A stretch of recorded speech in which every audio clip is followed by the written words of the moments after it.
Hello friends, this is SV. Welcome to Adhigam Manch. We are present here with an important series जिसमें आज हम discuss करने वाले हैं पेडागोजी से संबंधित महत्वपूर्ण क्वेश्चंस। ये जो सीरीज रहने वाली है DSSB PRT के लिए बहुत इम्पोर्टेंट रहने वाली है, जिसके एग्ज़ाम मार्च से शुरू हो रहे हैं, तो उसको लेकर हमने ये सीरीज़ डिस्कस की है। इस सीरीज़ में हम वे सभी क्वेश्चंस डिस्कस करेंगे जो प्रीवियस ईयर एग्ज़ाम यानी कि DSSB PRT में पूछे गए हैं। तो ये जो सेशन है आपकी अंडरस्टैंडिंग को बेहतर बनाएगा। क्वेश्चंस के प्रति सारे के सारे कॉन्सेप्ट हम क्लियर करने की कोशिश करेंगे। तो आइए शुरू करते हैं ये इम्पोर्टेंट सीरीज।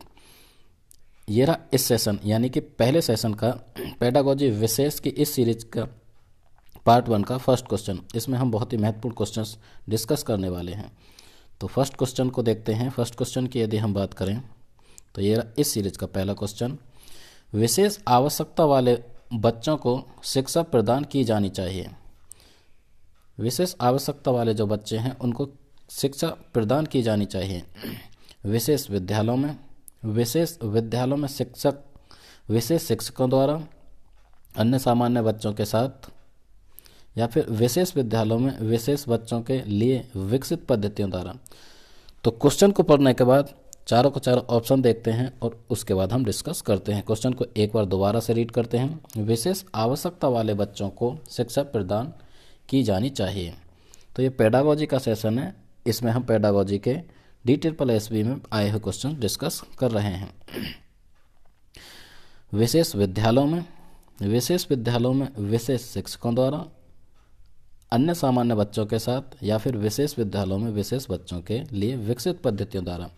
तो दोस्तों, जब भी हम विशेष आवश्यकता वाले बच्चों की बात करते हैं, चाहे उसमें इंटेलिजेंट बच्चे हों यानी कि प्रतिभाशाली बच्चे हों, फिजिकली चैलेंज बच्चे हों, बैकवर्ड बच्चे हों, यानी कि सभी बच्चों की जब भी हम बात करते हैं, विशेष आवश्यकता वाले बच्चों की जब भी हम बात करते हैं, तो ऐसे बच्चों को यानी कि अन्य बच्चों के साथ सामान्य जो विद्यालय में सामान्य बच्चों के साथ शिक्षा दी जानी चाहिए।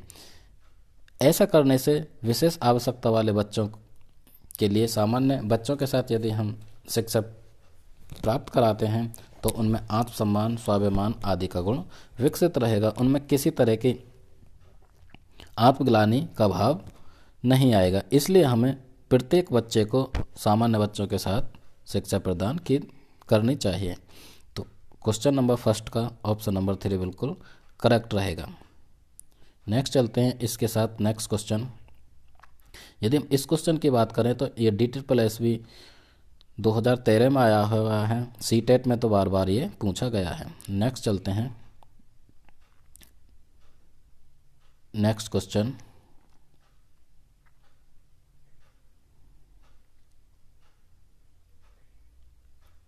Question number 2। क्वेश्चन नंबर 2 की यदि हम बात करें, पढ़ने की असमर्थता डिसलेक्सिया है। डिसलेक्सिया का संबंध निम्नलिखित में से किससे है? व्यवहारिक विकार से, नाड़ी तंत्र विकार से, पठन विकार से, या फिर मानसिक विकार से। तो डिसलेक्सिया की जब भी हम बात करें, ये एक लर्निंग डिसेबिलिटी है।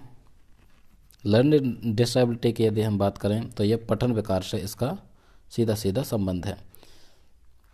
पठन विकार मतलब इस तरह के बच्चे, जिन बच्चों में डिसलेक्सिया पाई जाती है यानी कि पढ़ने की असमर्थता पाई जाती है, तो उसे हम पठन विकार कहते हैं। यानी कि इनकी रीडिंग में उनको दिक्कत होती है। ठीक है, तो डिसलेक्सिया वाले बच्चे सौ वॉज आदि लिखते हैं। तो डिसलेक्सिया जो एक लर्निंग डिसेबिलिटी है, इसलिए इसे हम पठन विकार कहते हैं। तो यहाँ पे ऑप्शन नंबर 3 बिल्कुल करेक्ट रहेगा। इसके साथ नेक्स्ट की यदि हम बात करें तो ये रहा हमारा क्वेश्चन नंबर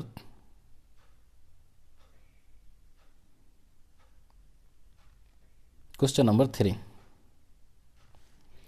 मेधावी छात्र को अपनी क्षमता का पता तब चलता है जब वो, कोई एक मेधावी छात्र है यानी कि प्रतिभाशाली छात्र है, तो उसको अपनी क्षमता का पता कब चलता है? स्कूल के परिप्रेक्ष्य में यदि हम बात करें, विद्यालय में जाने के बाद कोई एक मेधावी छात्र है तो उसको अपनी विशेष जो क्षमता है उसकी कैपेबिलिटी है उनका किस तरह से पता चलता है। ऑप्शन के थ्रू हम आंसर खोजने की कोशिश करेंगे। दूसरे छात्रों के साथ आपस में मिलकर पढ़ाई करने से, यानी कि मेधावी छात्र यदि दूसरे छात्रों के साथ, सामान्य छात्रों के साथ, उसमें कोई मंदबुद्धि भी हो सकता है, ठीक है, सामान्य बच्चा भी हो सकता है, नॉर्मल भी हो सकता है, यदि वो उनके साथ पढ़ाई करता है तो मेधावी छात्र को अपनी क्षमता का पता चलता है। या फिर जब उन्हें दूसरे छात्रों से अलग कर दिया जाता है, यानी कि हम क्लास में मेधावी छात्रों को अलग ग्रुप में बिठाते हैं, उनका एक अलग ग्रुप बना देते हैं, या फिर सामान्य बच्चों का अलग ग्रुप बना देते हैं, या अन्य बैकवर्ड बच्चे हैं तो उनका एक अलग ग्रुप बनाते हैं। ऐसा करने से मेधावी छात्रों को उनकी क्षमताओं का पता चलता है। या फिर थर्ड ऑप्शन की बात करें, जब वो किसी निजी कोचिंग में जाते हैं तब उनको पता चलता है, यानी कि वो प्राइवेट किसी कोचिंग को ज्वाइन करते हैं तो उनको इस तरह की अपनी क्षमता का पता चलता है। या फिर वे बार बार अपना परीक्षण करते हैं, इस वजह से उनको पता चलता है। तो ऑप्शन 1, 2, 3, 4 में आप देखिए कौन सा बिल्कुल करेक्ट रहेगा। तो मेधावी छात्रों को उनकी क्षमताओं के यदि पता कराना है, ठीक है, ये एहसास दिखाना है कि वो प्रतिभाशाली हैं, ठीक है, तो उनका पता जो चलेगा दूसरे छात्रों के साथ आपस में मिलकर। यदि इस तरह के छात्र, कोई भी एक स्टूडेंट है वो मेधावी है, उसमें कौन सी विशेष क्षमताएं हैं, कौन सी कैपेबिलिटी हैं, यदि वो बच्चे दूसरे छात्रों के साथ मिलकर आपस में पढ़ाई करते हैं तो उनको इस बात का पता चलता है। ठीक, तो यहाँ पे क्वेश्चन नंबर 3 का ऑप्शन नंबर फर्स्ट बिल्कुल करेक्ट रहेगा। इसके साथ नेक्स्ट चलते हैं। ये रहा क्वेश्चन नंबर नेक्स्ट।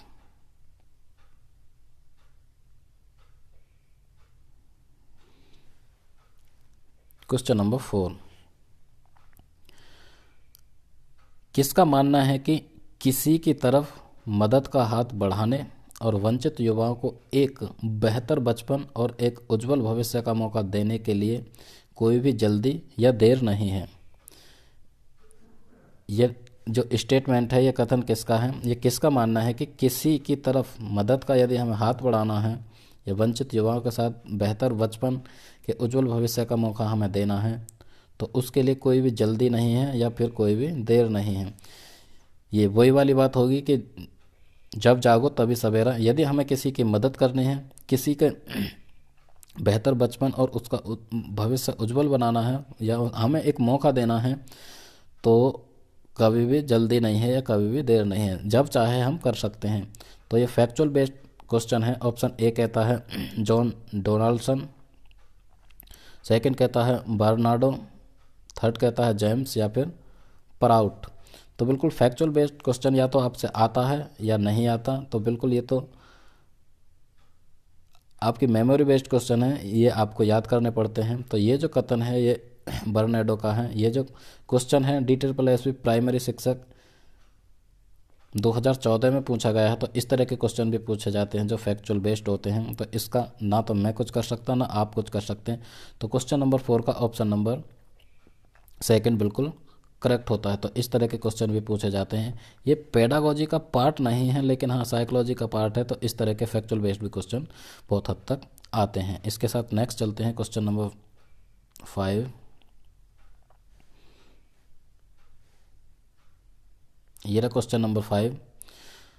जब शिक्षिका कक्षा के अन्य शिक्षार्थियों के साथ समूह गतिविधियों में दृष्टिबाधित विद्यार्थियों को शामिल करती है तब यह, यानी कोई एक शिक्षिका है, कोई एक टीचर है, वो कक्षा के अन्य विद्यार्थियों के साथ समूह गतिविधियों में दृष्टिबाधित, यानी कि क्लास में बहुत सारे स्टूडेंट्स हैं, उन्हीं के साथ वो दृष्टिबाधित यानी कि जो बच्चे देखने में असमर्थ हैं यानी कि उनकी दृष्टिबाधिता है तो उनको भी शामिल करती है गतिविधि में कोई भी एक टीचर, तब यह है। तो यह किस बात को प्रदर्शित करता है या किस बात को दर्शाता है? समाहित कक्षा की मूल भावना के अनुसार कार्य करती है, यानी कि वो एक शिक्षिका जो है वो किस सिद्धांत के अनुसार कार्य करती है। ऑप्शन फर्स्ट कहता है समाहित शिक्षा की मूल भावना के अनुसार कार्य करती है। सेकंड कहता है दृष्टिबाधित शिक्षार्थी के प्रति सभी शिक्षार्थियों में सहानुभूति विकसित करने की मदद करती है, या फिर संभवतः दृष्टिबाधित शिक्षार्थी पर दबाव बढ़ाना चाहती है, या फिर कक्षा के लिए सीखने में बाधा उत्पन्न करना चाहते हैं। कोई भी एक टीचर है अपनी कक्षा में सीखने में बाधा किस तरह से कर सकते हैं। ठीक है, तो ये ऑप्शन बिल्कुल हट जाएगा। शिक्षक का काम किसी कक्षा में उसकी कक्षा में बच्चों के साथ बाधा उत्पन्न तो करना कतई भी नहीं है, तो ऑप्शन नंबर 4 हट जाएगा। थर्ड की यदि हम बात करें, संभवतः दृष्टिबाधित शिक्षार्थी पर दबाव बढ़ाना चाहते हैं। कोई एक टीचर अपने शिक्षार्थी पर किस तरह से दबाव बढ़ा सकती है, ये बिल्कुल गलत रहेगा, ये डेमोक्रेटिक अप्रोच नहीं रहेगा। ठीक है, तो दोनों ऑप्शन हट जाते हैं। यदि सेकंड की बात करें, दृष्टिबाधित शिक्षार्थी के प्रति सभी शिक्षार्थियों में सहानुभूति जैसी चीज़ हम एजुकेशन यानी कि लर्निंग में या टीचिंग में नहीं कर सकते। सहानुभूति कोई भी एक टीचर अपने स्टूडेंट के प्रति नहीं कर सकता। ठीक है, तो यहाँ पे ऑप्शन नंबर फर्स्ट बिल्कुल सही होता है, यानी कि जब कोई एक शिक्षिका अन्य शिक्षार्थियों के साथ दृष्टिबाधित शिक्षार्थी को भी गतिविधि में शामिल करती हैं तो वह समाहित यानी कि समावेशी शिक्षा की मूल भावना के अनुसार कार्य कर रही है। समावेशी शिक्षा का मूल अर्थ या मूल भावना यही है कि प्रत्येक बच्चे को, चाहे वो दृष्टिबाधित हो, चाहे वो फिजिकली इम्पेयर्ड हो, उन सबको सामान्य बच्चों के साथ प्रत्येक गतिविधि में, प्रत्येक डिस्कशन में शामिल करें। ठीक है, तो बहुत ही इंपॉर्टेंट क्वेश्चन है, तो क्वेश्चन नंबर 5 का फर्स्ट ऑप्शन बिल्कुल करेक्ट होता है। नेक्स्ट चलते हैं इसके साथ। क्वेश्चन नंबर 5 के बाद क्वेश्चन नंबर 6। क्वेश्चन नंबर 6, निम्नलिखित में से कौन सी प्रगतिशील शिक्षा की विशेषता है? प्रगतिशील शिक्षा की विशेषता यानी कि प्रोग्रेसिव एजुकेशन की जब भी हम बात करें तो कौन सी एक विशेषता निम्नलिखित में से रहेगी? परीक्षाओं में अच्छे अंक प्राप्त करने पर बल देना, ये प्रगतिशील शिक्षा की एक महत्वपूर्ण विशेषता है। या फिर बार बार ली जाने वाली परीक्षाएं, या फिर प्रगतिशील परीक्षा में यदि हम बहुत बार बार परीक्षा लेते हैं तो वो एक विशेषता है। या फिर समय सारणी और बैठने की व्यवस्था में लचीलापन, बहुत हद तक ये सही माना जा सकता है, लेकिन सारे ऑप्शन पढ़ते हैं। केवल प्रस्तावित पाठ्य पुस्तकों पर आधारित अनुदेशन, सिर्फ पाठ्य पुस्तकों पर आधारित अनुदेशन ये एक प्रगतिशील शिक्षा की विशेषता नहीं हो सकती। ठीक है, इसके अलावा भी हम बहुत सारे अनुदेशन, इंस्ट्रक्शन, ठीक है, दे सकते हैं। इसके बाद बार बार परीक्षा ले जाना भी प्रगतिशील शिक्षा की कोई एक विशेषता नहीं है। परीक्षा में अच्छे अंक प्राप्त करने पर बल, ये किसी भी तरह की कोई भी परीक्षा या शिक्षा इस तरह की बात नहीं करती। तो ऑप्शन नंबर 3 बिल्कुल यहाँ पे करेक्ट रहेगा, यानी कि समय सारणी और बैठने की व्यवस्था में लचीलापन। यदि क्लास में कोई एक टीचर समय सारणी निर्धारित करती है और बैठने की व्यवस्था में लचीलापन, यानी कि बैठने की जो सीटिंग अरेंजमेंट है वो फ्लेक्सिबल है, यानी कि आज फर्स्ट बेंच पर ये वाले बच्चे बैठे हैं, कल सेकंड वाले, थर्ड वाले, यानी कि जो एक साइकिल है बैठने की व्यवस्था में इस तरह से करेगी। तो ऑप्शन के अकॉर्डिंग यदि हम जाएं तो थर्ड ऑप्शन बिल्कुल करेक्ट रहेगा, यानी कि प्रगतिशील शिक्षा की ये एक विशेषता मानी जा सकती है, बाकी सभी को छोड़कर। तो थर्ड ऑप्शन बिल्कुल करेक्ट रहेगा क्वेश्चन नंबर 6 का। ठीक है, तो यहाँ तक आपको चीज़ें समझ में आ रही होंगी। यदि आपको थोड़ी सी भी हेल्प मिलती है, सेशन अच्छा लगता है, तो हमारे सेशन को लाइक कर सकते हैं, अपने फ्रेंड्स के साथ ज़रूर से ज़रूर शेयर कर सकते हैं। यदि अभी तक आपने हमारा चैनल सब्सक्राइब नहीं किया है तो हमारे चैनल को सब्सक्राइब कर सकते हैं। अधिगम मंच चैनल का नाम है, यूट्यूब पे जाएंगे, अधिगम मंच सर्च करेंगे, इस पर बहुत सारा काम हमने कर रखा है। ये सीरीज़ काफ़ी दिनों बाद आ रही है, क्योंकि इससे पहले कोई भी सीरीज़ नहीं आई क्वेश्चंस की या किसी तरह के कंटेंट की। क्वेश्चन नंबर नेक्स्ट देखते हैं। क्वेश्चन नंबर नेक्स्ट रहेगा हमारा, I think question number 7। Question number 7, चक्षु बाधित 20 श्रेणी के छात्र को, चक्षु बाधित जो 20 श्रेणी के छात्र हैं, निम्न स्तर के कार्यों में छूट मिलनी चाहिए। ऐसे स्टूडेंट्स को निम्न स्तर के कार्यों में छूट मिलनी चाहिए,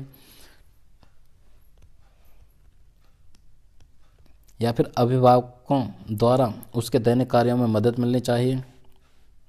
ठीक है, तो इसके ऑप्शन देखने पड़ेंगे। 2 ऑप्शन ये रहे, इसके बाद नेक्स्ट ऑप्शन शायद किसी क्वेश्चन में दूसरे में है, हाँ जी ये रहे, कक्षा में सामान्य व्यवहार किया जाना चाहिए तथा ऑडियो सीडी के माध्यम से सहायता दी जानी चाहिए।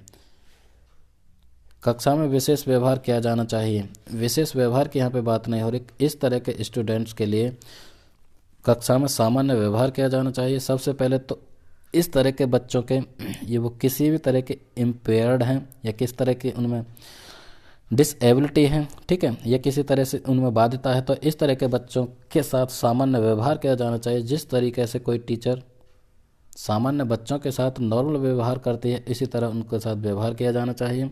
और उनके लिए यदि वो सुनने में असमर्थ हैं तो ऑडियो सीडी के माध्यम से सहायता दी जानी चाहिए। तो क्वेश्चन नंबर 7 का ऑप्शन नंबर 3 बिल्कुल करेक्ट रहेगा।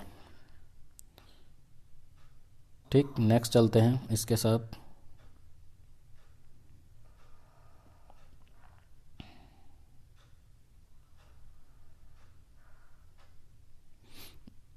ये था चक्षुबाधित वाला। नेक्स्ट चलते हैं इसके साथ क्वेश्चन नंबर 8।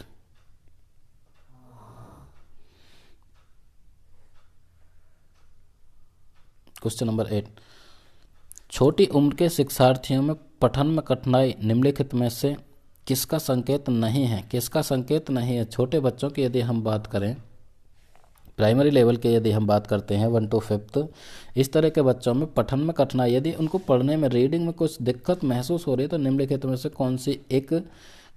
कौन सा एक संकेत नहीं है? नहीं, जब भी जिस भी क्वेश्चन में नहीं पूछा जाए तो उस पर विशेष ध्यान दें, क्योंकि सारा क्वेश्चन का उसी में छिपा रहता है। यदि आपने नहीं देखा तो आपका क्वेश्चन गलत हो सकता है। तो छोटी उम्र में जो शिक्षार्थियों में पठन विकार उत्पन्न हो जाता है, यानी कि पठन में कठिनाई आती है, तो उसका कौन सा एक संकेत नहीं है? अक्षर और शब्द पहचानने में, या फिर पठन गति और धारावाहिता में, या फिर शब्दों एवं विचारों को समझने में, या फिर वर्तनी निरंतरता। तो फ्रेंड्स, सबसे पहले यदि हम बात करें छोटे बच्चों के, छोटे शिक्षार्थियों के, जो छोटे स्टूडेंट्स है प्राइमरी लेवल के, सबसे पहले इस तरह के क्वेश्चन में हम वह विशेषता देखेंगे जो वो है, यानी कि छोटे उम्र के जो शिक्षार्थी हैं उनके पढ़ने की जो विशेषता है, अक्षर और शब्द पहचानना, ठीक है, वो शब्द पहचान सकते हैं और अक्षर पहचान सकते हैं। पठन गति और धारावाहिता वो एक उसके लिए कठिनाई नहीं है, या फिर शब्दों एवं वर्तनी को समझने में कोई एक कठिनाई नहीं है। यहाँ पे ऑप्शन नंबर 4 बिल्कुल करेक्ट रहेगा, यानी कि वर्तनी निरंतरता। वर्तनी निरंतरता जैसे, यानी कि वर्तनी निरंतरता का यदि हम बात करें तो ये राइटिंग स्किल है, ठीक है। और सभी की यदि हम बात करें तो वो उपरोक्त सभी पढ़ने से संबंधित है, चाहे वो अक्षर और शब्द पहचानने की बात करें, पठन गति और धारावाहिता की बात करें, शब्दों एवं विचारों को समझने की बात करें, सारे के सारे ऑप्शन, तीनों ऑप्शन में पढ़ने से संबंधित है, क्योंकि क्वेश्चन में पठन कठिनाई से संबंधित पूछा गया। लेकिन वर्तनी निरंतरता की यदि हम बात करते हैं तो ये एक रीडिंग स्किल ना होकर राइटिंग स्किल है, क्योंकि वर्तनी निरंतरता वो अपने अक्षरों को, वर्णों को सही निरंतर तरीके से लिखेगा तो वो एक राइटिंग स्किल हो जाती है। इसलिए क्वेश्चन नंबर 8 का ऑप्शन नंबर 4 बिल्कुल करेक्ट होता है। नेक्स्ट चलते हैं क्वेश्चन नंबर 9। ये रहा क्वेश्चन नंबर 9।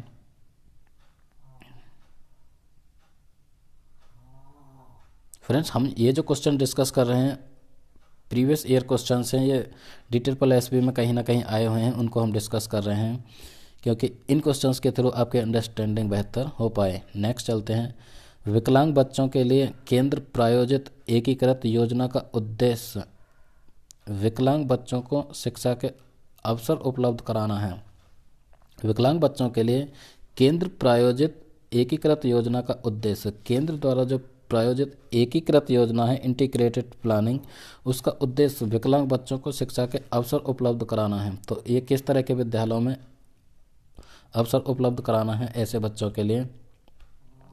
नियमित विद्यालयों में, ऑप्शन ए कहता है नियमित विद्यालयों में, ऑप्शन बी कहता है विशेष विद्यालयों में, या फिर खुले विद्यालयों में, या फिर अंधजन मंडल विद्यालयों में। तो इस तरह के कौन से विद्यालयों में हम विकलांग बच्चों को शिक्षा के अवसर उपलब्ध करा सकते हैं? या केंद्र प्रायोजित जो एकीकृत योजना है उसके थ्रू यदि हम बात करें, खुले विद्यालयों में, विशेष विद्यालयों में, या फिर अन्य विद्यालयों में, तो यहाँ पे ऑप्शन नंबर फर्स्ट बिल्कुल करेक्ट रहेगा, यानी कि विकलांग बच्चों को भी हम नियमित विद्यालयों में जिसमें सब पढ़ रहे हैं, यानी कि एक प्रतिभाशील बालक भी पढ़ रहा है, एक नॉर्मल बच्चा भी पढ़ रहा है, ठीक है। तो विकलांग बच्चों को भी हमें नियमित विद्यालयों में इंटीग्रेट करना चाहिए, यानी कि एकीकृत योजना के तहत हमें नियमित विद्यालयों में इस तरह के बच्चों को शामिल करना चाहिए, जिससे उनमें आत्महीनता की भावना ना उत्पन्न रहे, ठीक है, उनका भी एक स्वाभिमान अपने प्रति यानी कि उनके स्वयं के प्रति जागृत हो और वो भी अपने लर्निंग यानी कि अधिगम प्रक्रिया को आगे बढ़ा सकें। तो क्वेश्चन नंबर 9 का ऑप्शन नंबर फर्स्ट बिल्कुल करेक्ट रहेगा। नेक्स्ट चलते हैं क्वेश्चन नंबर 10। क्वेश्चन नंबर 10 इस सेशन का लास्ट क्वेश्चन रहेगा। समावेशी शिक्षा, समावेशी शिक्षा यानी कि इंक्लूसिव एजुकेशन की बात क्वेश्चन में हो रही है। समावेशी शिक्षा दाखिले संबंधी कठोर प्रक्रियाओं को बढ़ावा देती है। ऑप्शन फर्स्ट की यदि हम बात करें तो समावेशी शिक्षा क्या करती है कि वो जो दाखिले एडमिशन संबंधित जो प्रक्रिया है वो उसको कठोर बनाती है, या फिर इस तरह की प्रक्रिया को बढ़ावा देती है कि वो कठोर रहें। ऑप्शन 2 कहता है तथ्यों की शिक्षा यानी कि मतारोपण से संबंधित है। समावेशी शिक्षा की जब भी हम बात करें तो वो तथ्यों की शिक्षा से संबंधित है, या फिर हाशिए पर स्थित वर्गों से शिक्षकों को सम्मिलित करने से संबंधित है, या फिर हाशिए पर जो स्थित वर्ग हैं, ठीक है, उनसे शिक्षकों को सम्मिलित करने की एक बात है, या फिर कक्षा में विविधता का उत्सव मनाते हैं, कक्षा में विविधता का उत्सव मनाती है। तो समावेशी शिक्षा की विशेषताओं की यदि हम बात करें या फिर मूल भावना की बात करें, समावेशी शिक्षा बेसिकली क्या है।